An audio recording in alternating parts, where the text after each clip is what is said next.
পরিবারের জন্য কঠোর পরিশ্রম করে যায়, অথচ তাকে বোঝার মতো কেউ থাকে না। শেষবারের মতো আরেকবার চেষ্টা করে দেখি।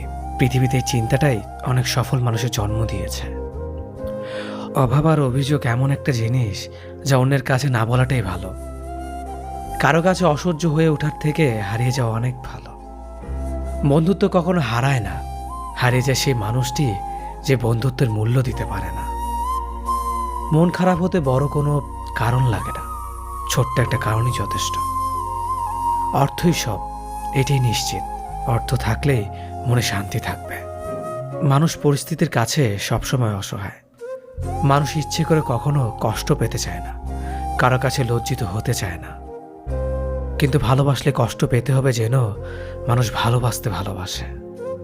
জীবনে তারা বেশি কাঁদে যারা 10 জনকে নয়, একজনকে মন থেকে ভালোবাসে। পরিবারের